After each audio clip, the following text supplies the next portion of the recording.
Hi everyone, I am Yasuko and it's time for Mustache Monday.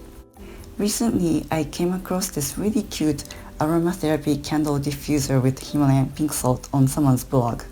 And I thought it was a great gift idea. And since the Mother's Day is coming up, I wanted to share this with you as a Mother's Day gift idea.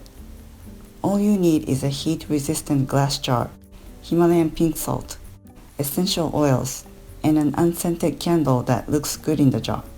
I got a bag of medium coarse Himalayan salt. Each grain is about 2 to 3 millimeters in size. First, I'm going to see how much salt I want in the jar. Then transfer the salt into a small bowl. Mix the essential oils of your choice into the salt.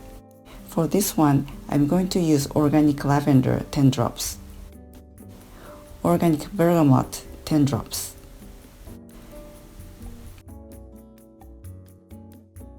and jasmine 5 drops because the smell is pretty powerful. When you use essential oil bottles, you just flip upside down and wait, and the oil will be dispensed. No need to shake the bottle and possibly splashing the precious oil.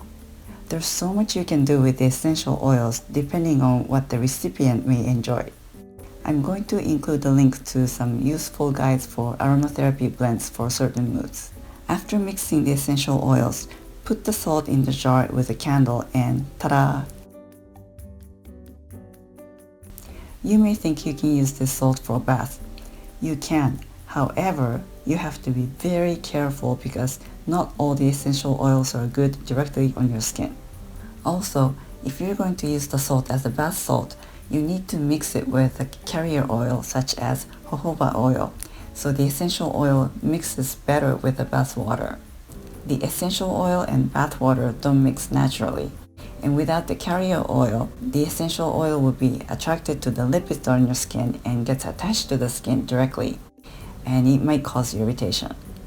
So, unless you are willing to research thoroughly if each essential oil you're adding is safe on your skin, I do not recommend using this as a bath salt. I like handmade gifts like this because you can put so much thought into it. Supposedly, the Himalayan pink salt cleans the air by attracting the moisture with pathogens, reduces electromagnetic radiation by emitting negative ions, although I don't think it does much with this little amount. And it is just so pretty to look at because it's pink. The salt may become yucky from the moisture and heat. After you're done with the salt, you can repurpose the glass jar and use it for something else. Thanks for watching. I'll see you back next week. Make it a great week. Feel free to comment below and please don't forget to subscribe.